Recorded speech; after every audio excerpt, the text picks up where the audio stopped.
Hey guys, welcome to the LearnAP Chem live stream here. We'll be going over your questions as they are for AP Chemistry, so if you have any, you can just submit them in the chat. But yeah, you can submit them in the chat at any point during the live stream. And you can sort of ask whatever you'd like. But for now, seeing as we don't have any questions, I'm going to move on to sort of talk about what we did in this week's videos. Okay.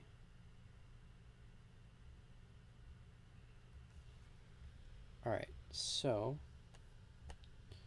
in this week's videos, we went over moles, molar mass, and molarity. And just make sure that was okay. Correct. Alright, so we talked about what a mole is, and this is just pertaining to, like, this is pretty simple stuff, very fundamental though. Talk about a mole, we have 6.022 times 10 to the 23rd number of something. So a mole of oxygen means we have 6.022 times 10 to the 23rd oxygen molecules. Alright, yeah, that's pretty basic. Okay, molar mass. Alright, and we have a question on molar mass. So the question is, find molar mass of HF.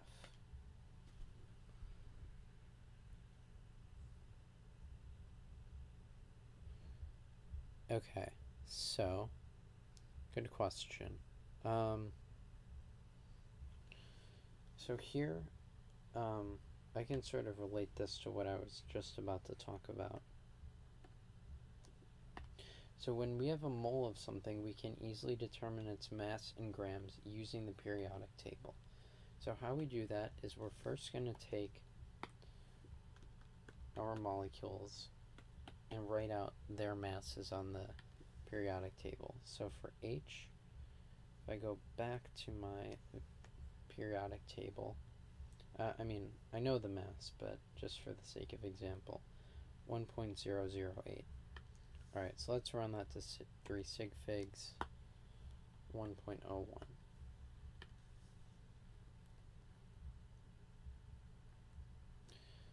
Going over to fluorine, we'll round to 3 sig figs, so 19.0.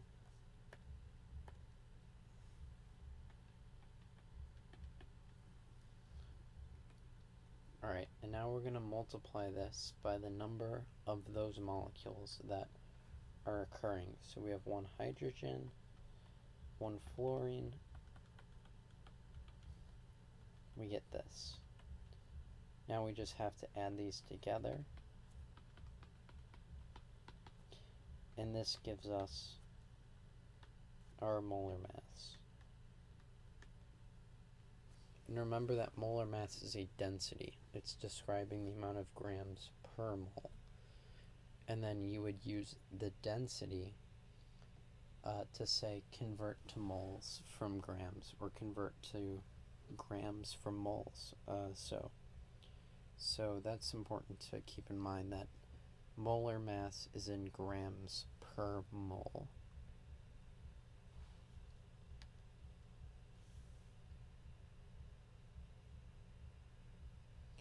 Alright, so hopefully that answered your question, and you sort of understood that.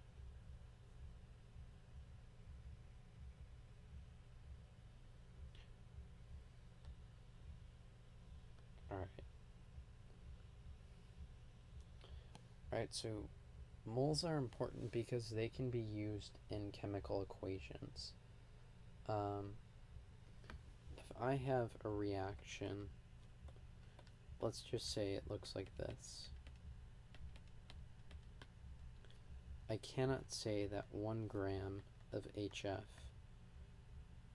yields 1 gram of H plus and 1 gram of F minus. This is wrong because they have different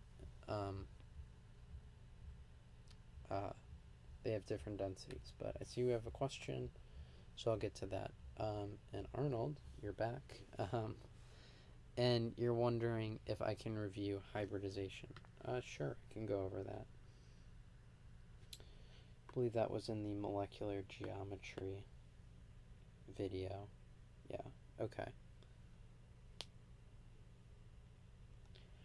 Alright, so my tip for hybridization is that you memorize the which hybridizations go with each molecular geometry. So you can look at an atom, say this is its molecular geometry, therefore this is the hybridization. But you don't have to go that route. I find that that's the easiest way and sort of the most reliable way. You know, it's as long as you memorize it correctly, there's not really a way to sort of like do calculations wrong or something. But you know, if let's say you forgot or something, or you're not sure, there's ways that you can determine it. So the first thing to know is that for the purposes, alright, how do you memorize seems impossible. So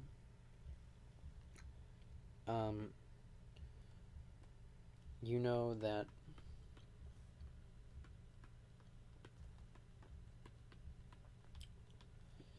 alright, so just give me a second to sort of pull up my chart. I want to make sure I get this right.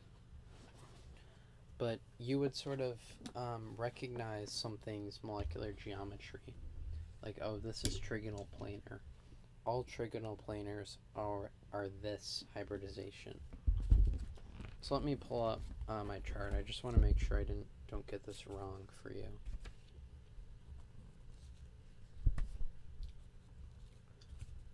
But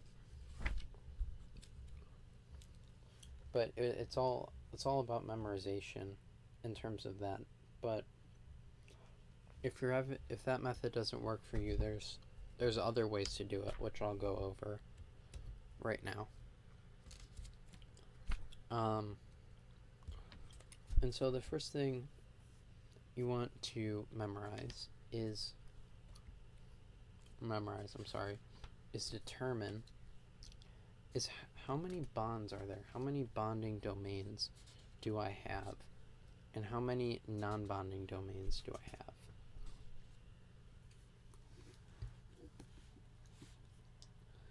So I drew the example CH4.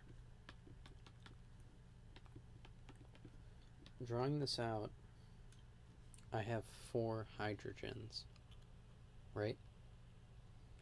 And so I need 4 hybrid orbitals, sp3.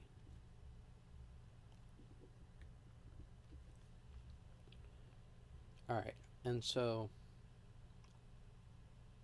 bonding domains are the same as sigma bonds. Incorrect. So sigma bonds, so if you remember, a sigma bond is one overlap, so this is between, here we have a sigma bond between a p orbital and an s orbital, and here I have another sigma bond between 2 s orbitals. Sigma bond means one overlap, as opposed to a pi bond where I have 2 p orbitals and I have 2 overlaps. Alright, and I spelled this out explicitly. For the purposes of AP chemistry, a double bond consists of 1 sigma bond and 1 pi bond. Triple bonds having 1 sigma bond and 1 pi bond. So if we look at, say, CO2, if I draw this Lewis structure,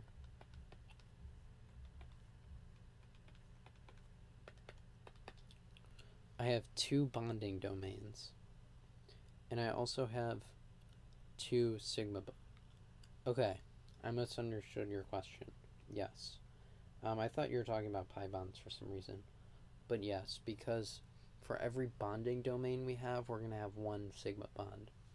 But it's important to assume that, or to recognize that the same would not be true of pi bonds.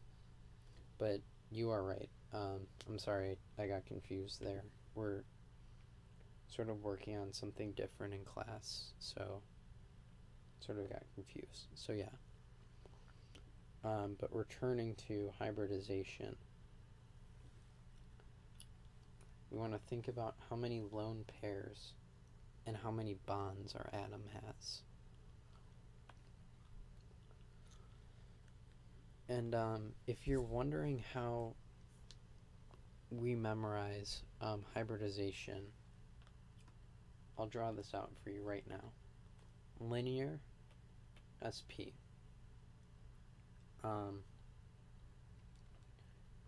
Planar triangle,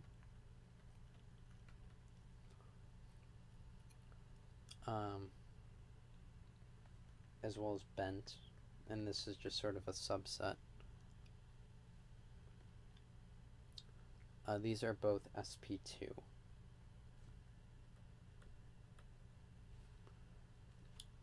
If we look at tetrahedron,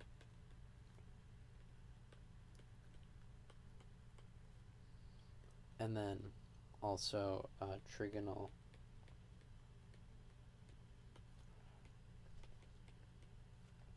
pyramidal,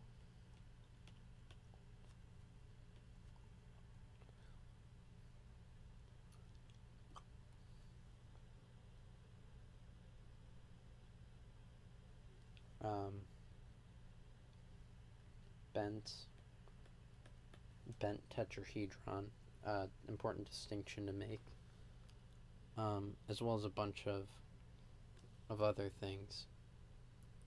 These are all SP3. So what you can do is you can say, okay,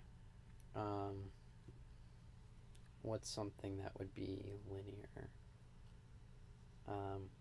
H2. Here's H2. This is linear.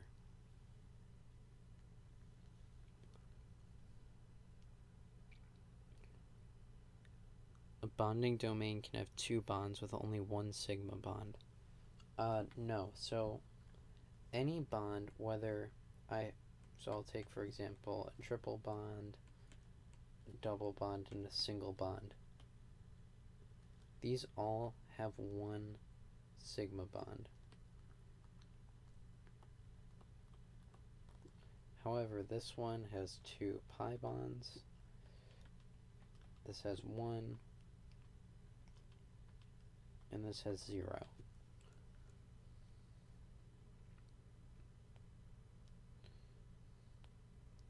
So if you have two bonds in saying something like that, or you have two bonds like this, you always have two sigma bonds. But if I'm saying I have two bonds like so, that's not two bonds, that's a double bond. But in the example of CO2, we have two sigma bonds, because in any case, double, triple, single bond, these all consist of one single bond.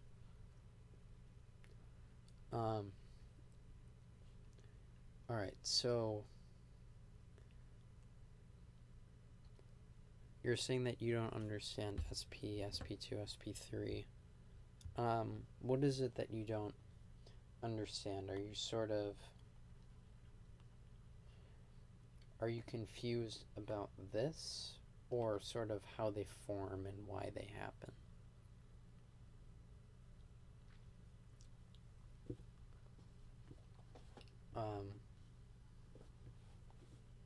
But yeah, this would be how, you know, I talk about memorizing, what you would do here, how they form and why they happen. Okay, so what you do using this information, say I have something, let's say H2O. Whoops. Man, okay. This here, this is tetrahedron bent, so I can therefore say my hybridization is sp3 without having to think about anything. Alright, so you're wondering how they form. I'd recommend that before I do this, you take a screenshot of the screen. Should help you, because I'm about to erase it. Okay, you can just hit print screen or and then paste it into a Word document later, if you were wondering. Okay, so how and why do they form? So let's look at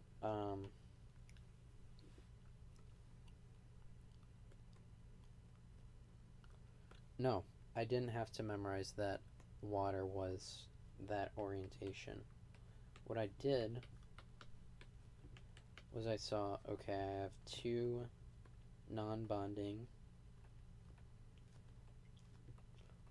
domains, two bonding domains,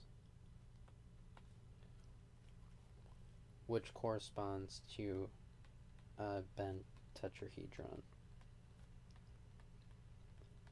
And I had memorized that bent tetrahedron is two non-bonding, two bonding, but I didn't memorize that the actual molecule of water was bent tetrahedron. Alright, so why do atoms hybridize? What is this sort of doing? So let's take a look at CO2.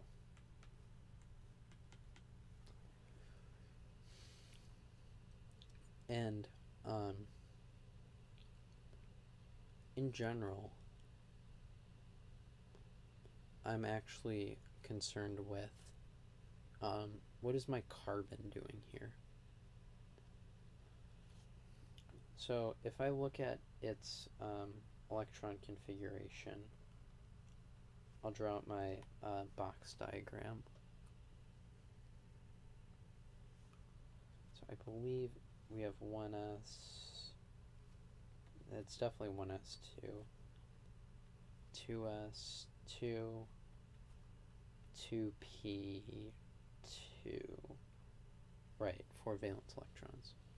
Wait, no, that is wrong, sorry. Okay, so this is my electron configuration.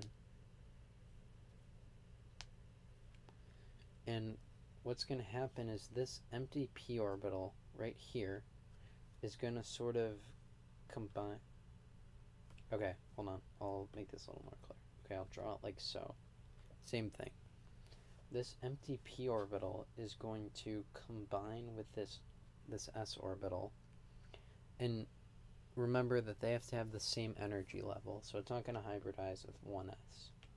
Alright, so these are going to form. These are going to merge or hybridize into, so these two, whoops, alright, so these two here, I'll highlight them, make it a little more clear. These two are going to hybridize, and they're going to give me my 2sp. And then here I'm going to keep my 2p. Alright, so now we want to think about how many electrons are in this new 2sp orbital. Well, we have 2 here, and we have 0 here, so 2. And Okay, this completely trying to go for contrast there. So I'll draw it like this. Alright, so I have 2 electrons. So I'll put those in. And that's how my hybridization works. I have this empty p orbital, which is combining or hybridizing with this s orbital to make 2 sp orbitals. And since I have 2 electrons, I have 2 orbitals. And so that, and these 2 electrons are sp. If I had 2 open orbitals, I'd have sp2, and on and on. So, Arnold, does that sort of answer your question? What's the point, though? Now the 2sp has 2 electrons that are unpaired. Doesn't that go against Hund's rule? Hund's rule, I'll go over to Hund's rule. I believe I talked about it in the second video.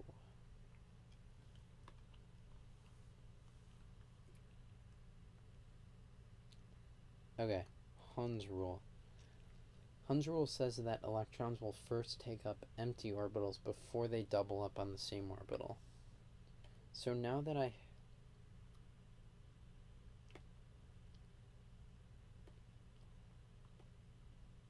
okay, where did I put it?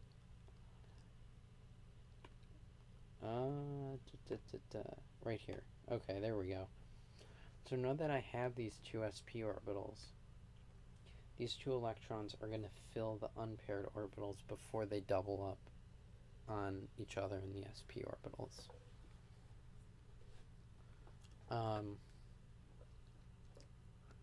And so Hund's rule, you want to think about it as like as like Hund is driving the bus, and people are going to fill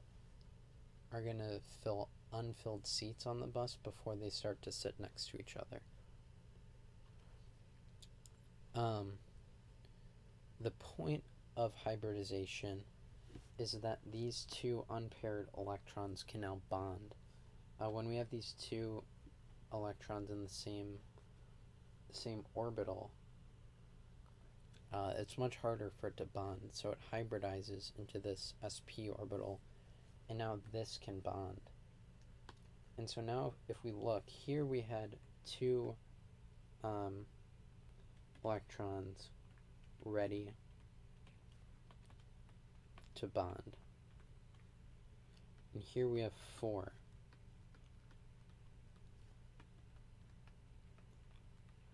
And if we look at CO2,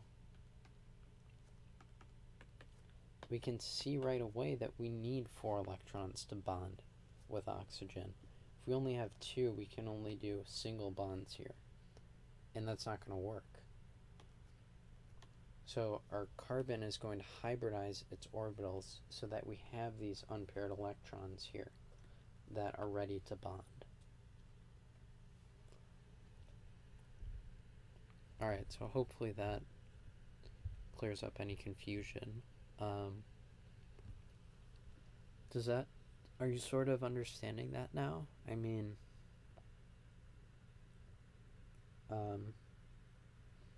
again, if you have more questions, feel free to ask away.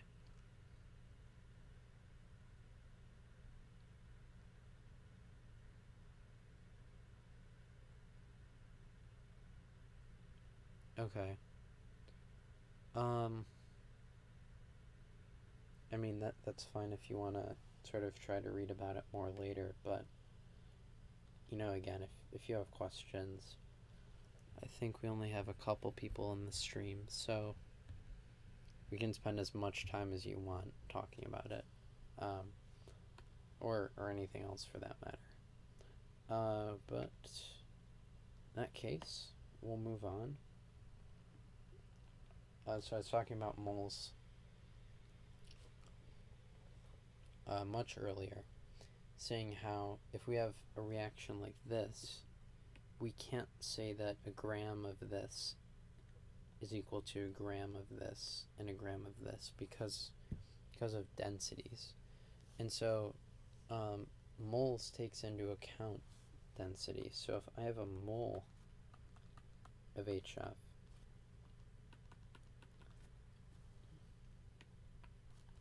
this is true.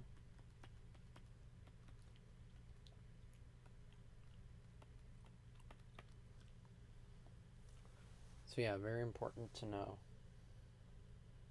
That's sort of why moles are useful. Yeah.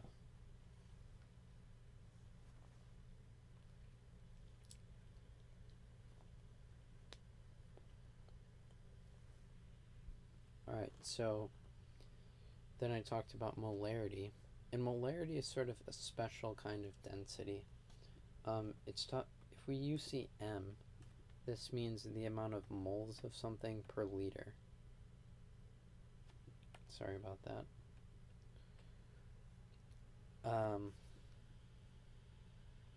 And so this is describing the concentration, which again is density.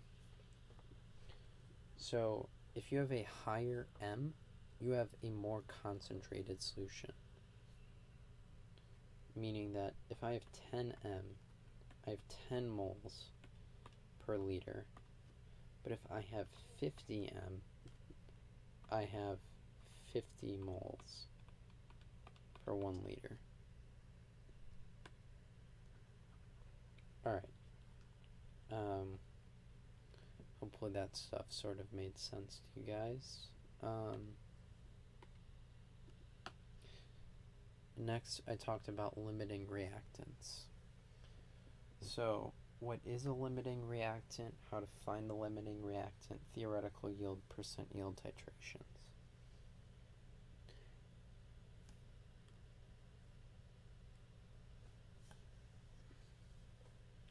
Alright, and so the concept of a limiting reactant is sort of that if I have, say, I think about it this way. Okay,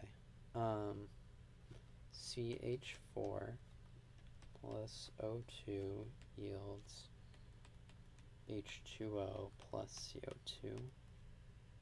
And then I will balance this. Okay. So if you think about it, there's tons of oxygen in the air. I mean, just an ungodly amount of oxygen in the air on Earth.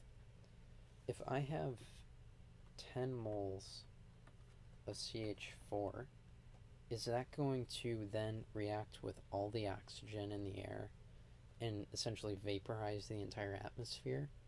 Well, no, it's not, because 10 moles of CH4 is only going to react with 10 moles of oxygen. And so if I have, say, 10 times 10, and this is just a complete random guess, I have no idea how many moles of oxygen are in the air.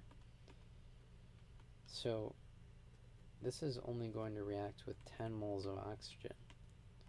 And so that's the point of a limiting reactant.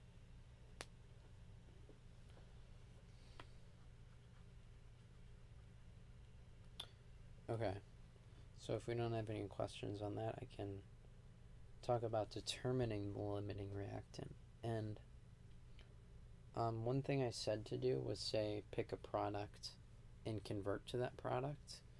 You can also convert to the same reactant. So if I had this here, okay, and I didn't balance this properly, if you were wondering, sorry.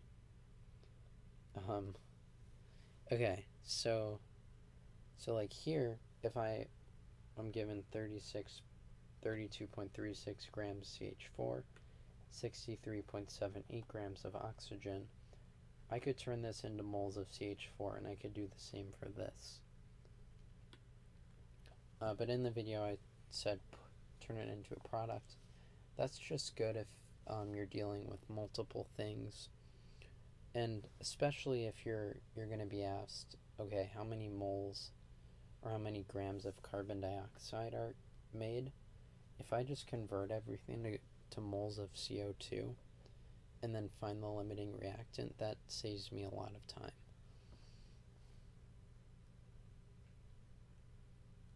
Alright, and then theoretical yield, percent yield. This is just saying, let's say that 100% of my reactant, of my limiting reactant reacts. How many moles of stuff are made total, theoretically? But in the real world, so let me write out this again.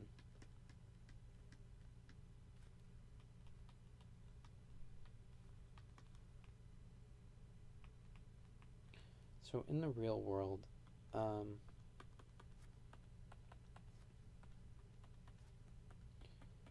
this reaction to take place,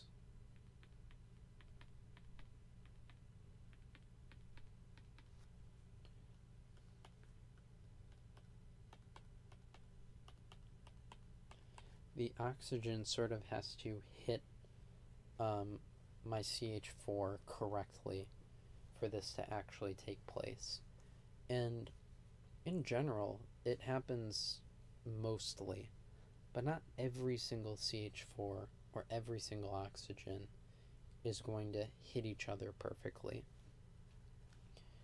And so not all of it is going to react. And so that's what percent yield talks about. It's saying of what could have reacted, how much could have, of what could have reacted, how much actually reacted. I see we have a question, and this is asking about Avogadro's number.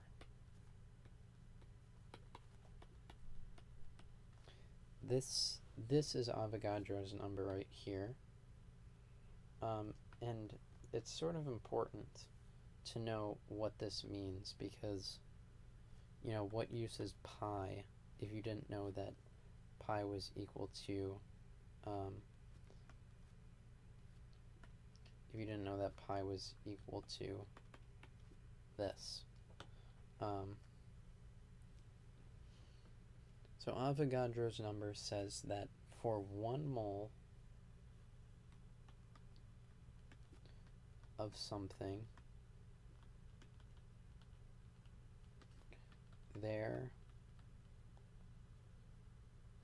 oh yeah, I'm sorry, good catch, times 10 to the 23rd. I'm sorry. There are 6.022 times 10 to the 23rd number of those. And so moles tells us the number of something without us having to get into huge numbers. So like a mole of oxygen is pretty big, but that saves me from having to write out 6.022 times 10 to the 23rd oxygen molecules and converting using that.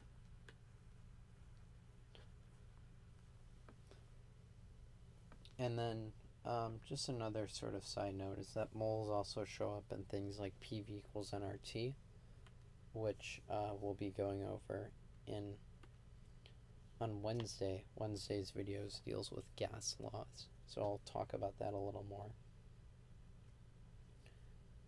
Yeah, but hopefully that answered your question. Avogadro's number, 6.022 times 10 to the 23rd, and that's telling us how much of something. There's 6.022 times 10 to the 23rd number of things in a mole. And that was coined by your favorite chemist, Mr. Number. No, it's by Avogadro. Anyway. Okay, so percent yield. Just an example problem. If you have a question on that, I can sort of go over that again, but otherwise, I'll move on. And titration is talking about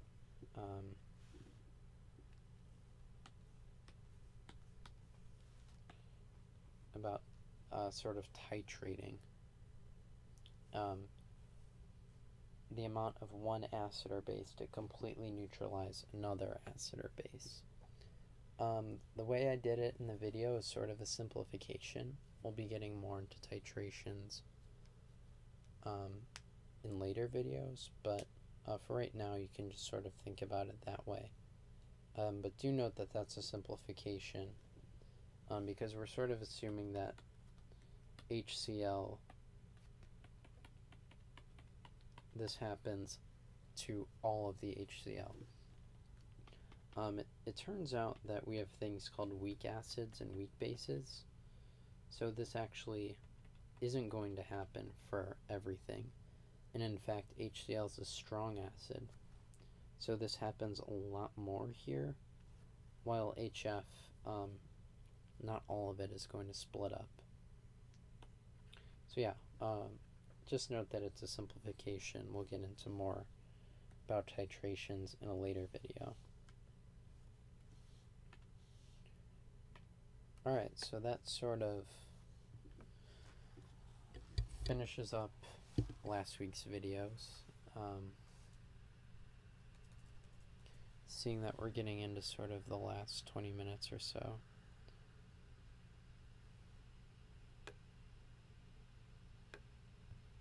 Okay, I go over hybridization again. Alright, so I will try to spell this out for you as clearly as possible. So carbon's electron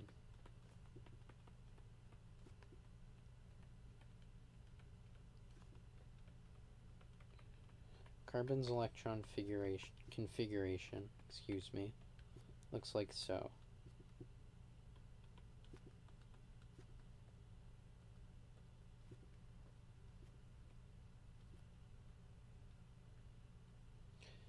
Alright, and now let's say we want to, that my carbon wants to form a covalent bond with 2 oxygens to form CO2. In this bond, carbon is going to share 4 of its electrons. So I'll write this out. Carbon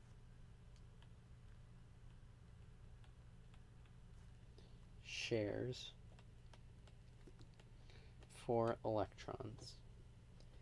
Now, if I go up to its electron configuration, and if I want to bond, I need to have an orbital that only has 1 electron in it. So only these here are eligible to bond. So I only have 2 electrons to bond, but I need to share 4 to bond with oxygen. And so what carbon is going to do is it's going to hybridize, meaning that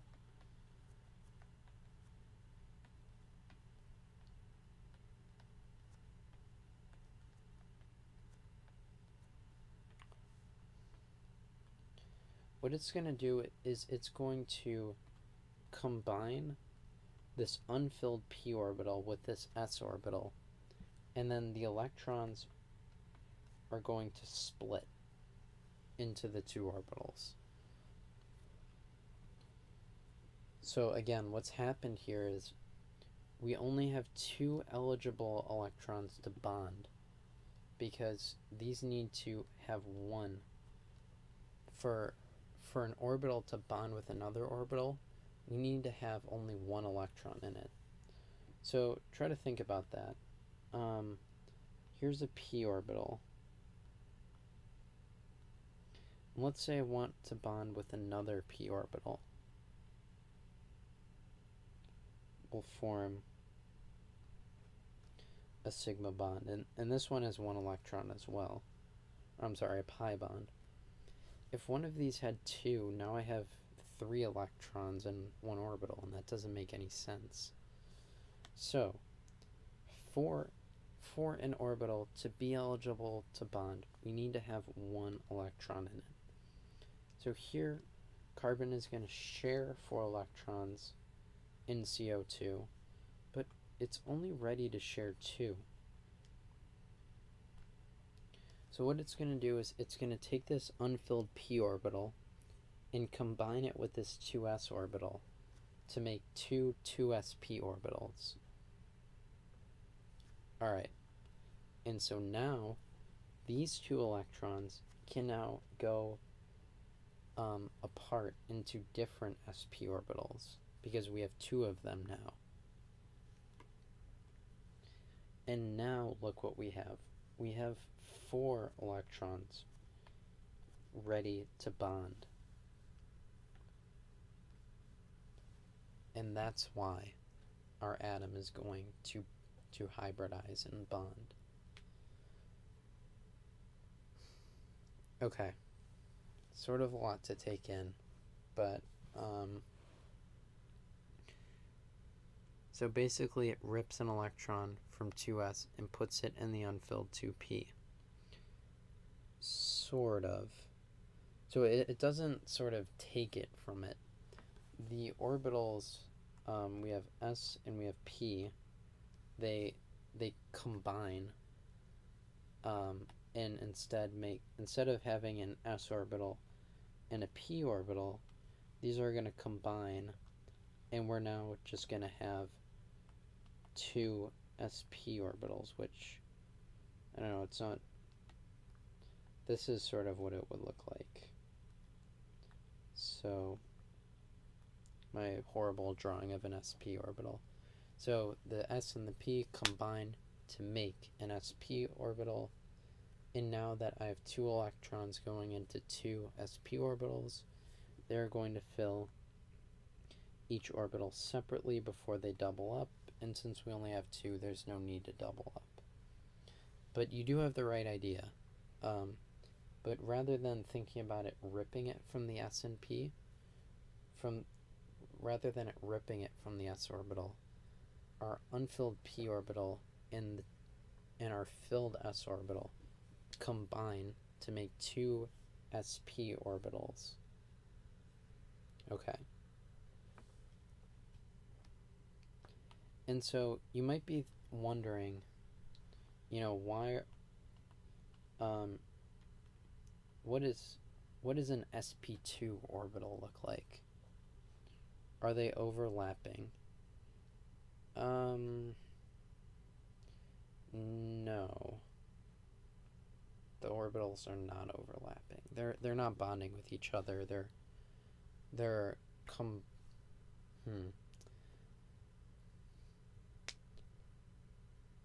sort of melding, but staying as different orbitals. So it's not as if I form like an sp orbital that looks like this. Instead, it's partly s, partly p. So the way I would think about it is they're combining, but they're staying as different orbitals, such as in the same way that 2p orbitals aren't just one giant mesh of 3p orbitals. There's they don't changing composition. The orbital shape does change. If you remember, an s orbital looks like so, a p orbital sort of looks like a dumbbell, and our sp has like this circle and then a dumbbell like so.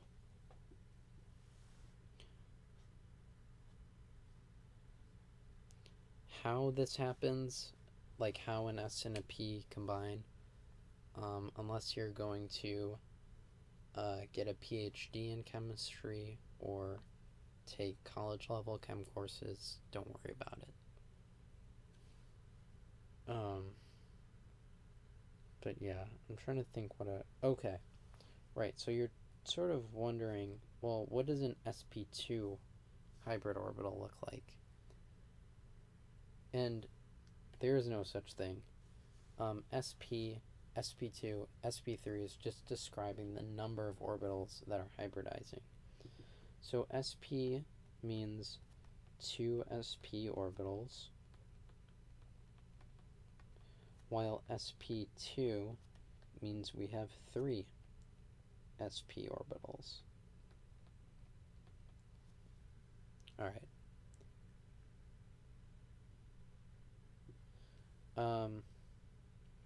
No, I mean, hybridization isn't really the easiest thing to understand, so I wouldn't worry about it too much. But Arnold, does this sort of clear up confusion as to how hybridization occurs for you? Because,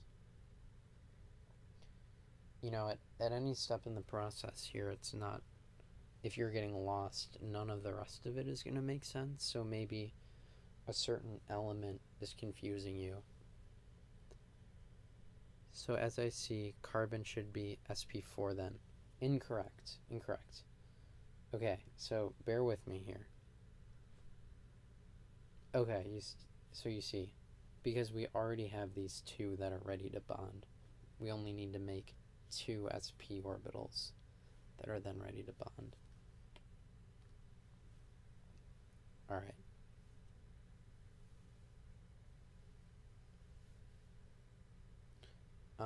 But does that sort of make some sense to you?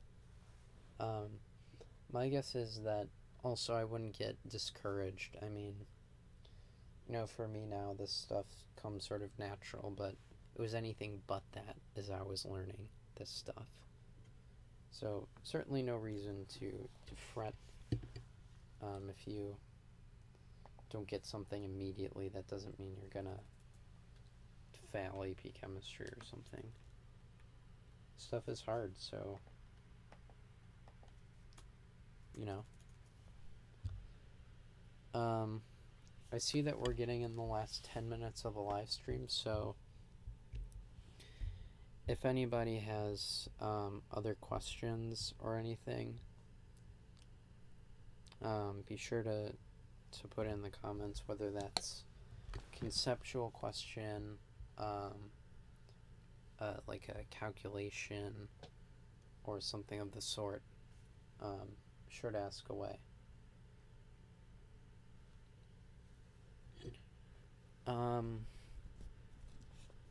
Let me think. Maybe we should do a practice hybridization problem.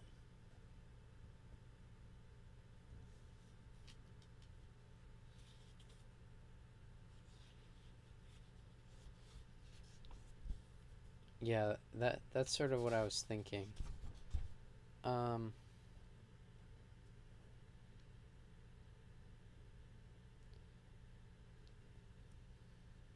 Let's look at, okay.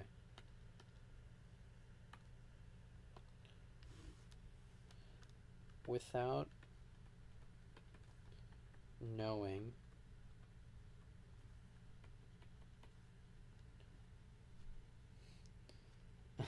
yeah, draw out,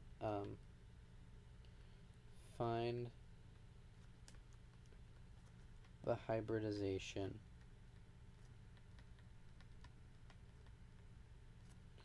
of CH4.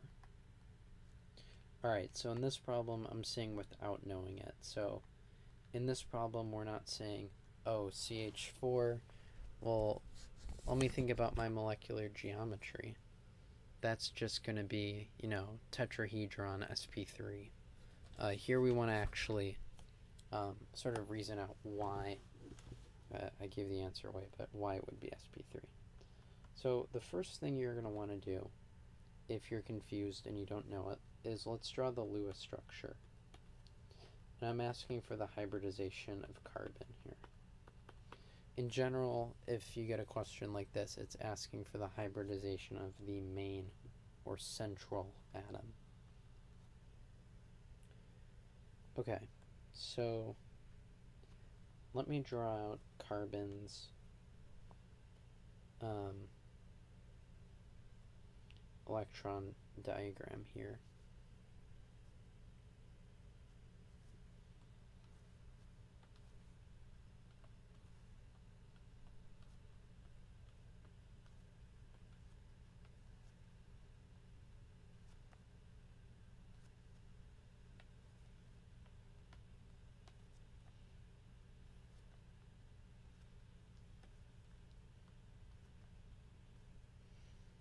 Okay.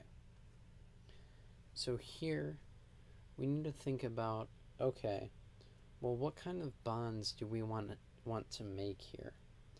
We want to be making sigma bonds. In the example of CO2, it was okay that we had sp3 because carbon is forming 4 bonds, but it only has 2 bonds available in the p orbital. Alright, so sort of the reason that we're hybridizing is I gave the example of CO2 and I said it's sp. The 2 p orbitals that carbon has are fine because we need to have a p orbital to make our pi bonds that happen in a double bond. But here in CH4 we only have 4 sigma bonds. So we need 4 orbitals that are going to make sigma bonds. And so thus we need to hybridize 4 orbitals. So all 4 of these are going to combine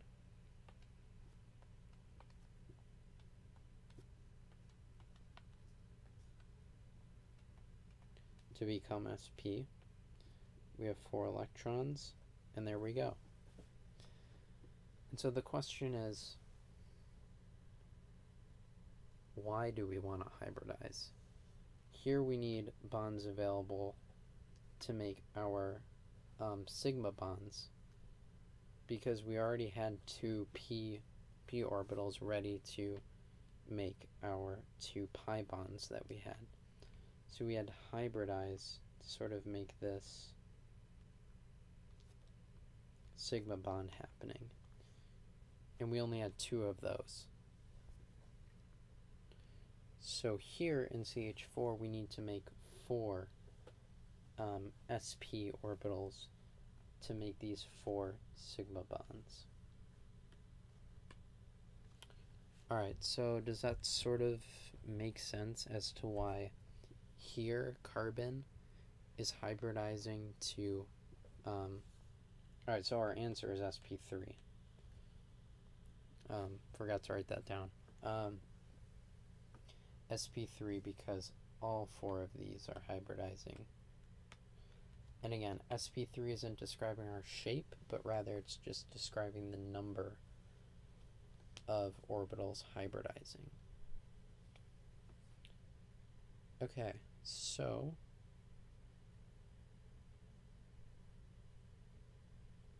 that's an example of how we have sort of the same electron configuration producing 2 different hybridization. How is CO2 sp and not sp3? Okay, so let's zoom in on the CO bond here. This is 1 pi and 1 sigma. Alright, so to form a sigma bond, we need to have this, we need to have a hybridized, okay, hold on. We need to have 2 s's overlapping. And to form a pi bond, we need 2 p's overlapping. And so if we look at carbon's electron configuration, alright, so before I do that, in total, 2 pi bonds, 2 sigma bonds. So if we look at our electron configurations, we already have these 2 orbitals ready to make 2 pi bonds. So these don't have to hybridize at all.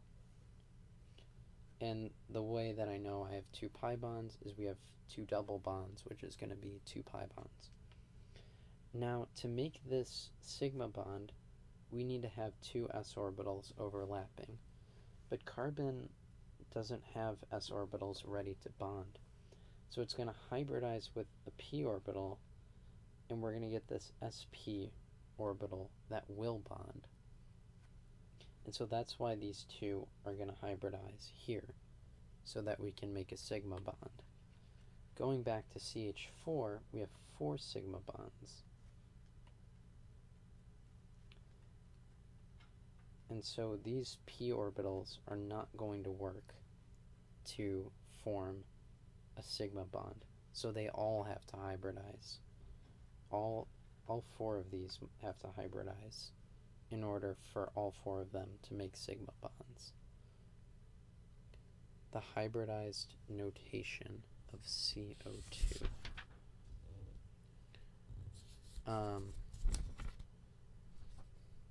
So are you just sort of asking,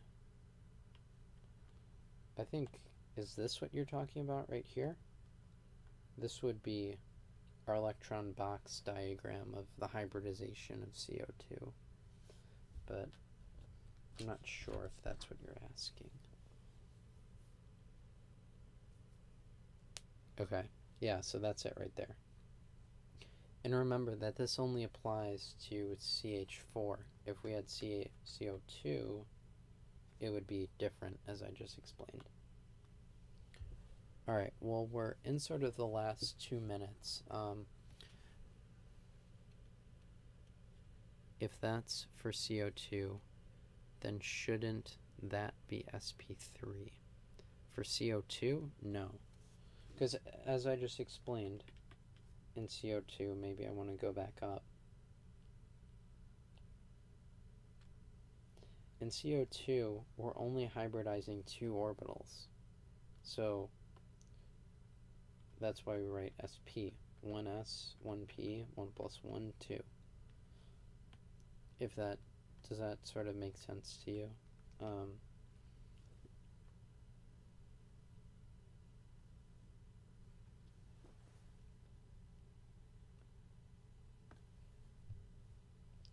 Again, so we're sort of in the last minute here, so let me try to give you the lowdown on why hybridization happens.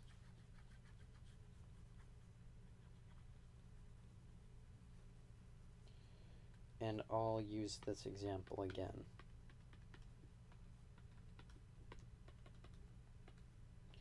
So here versus here.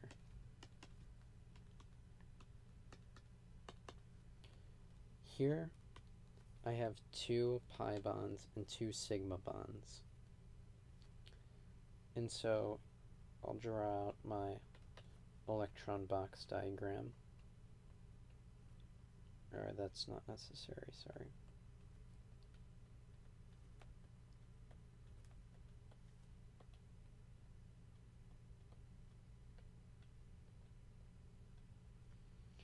We remember that a pi bond is an overlap of 2 p orbitals.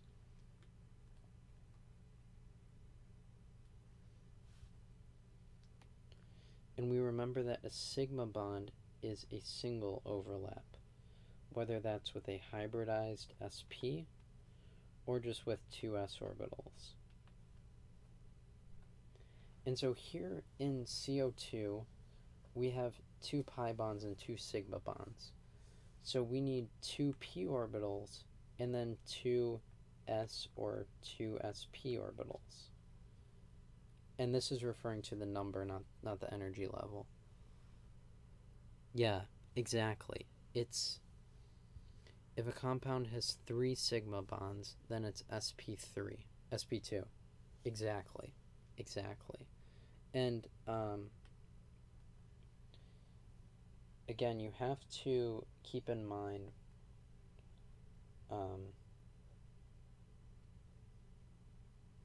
yes, to answer your question, yes. It's all about this right here, in that here we have 2 pi bonds, so we need 2 p orbitals, and we've got 2 sigma bonds, so we need 2 sp or 2 s orbitals. Well, Here we don't have two s orbitals, so we combine our s and our empty p orbital, and we make two sp orbitals. Here we have 4 sigma bonds, so we need 4 sp orbitals, so all of them hybridize. So that's sort of the lowdown, the most general way of thinking about why hybridization happens and how to determine it.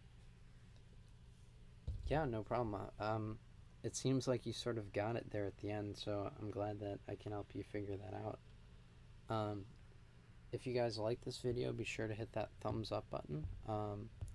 But other than that, that should about do it for this live stream, so I shall see you guys in our next video.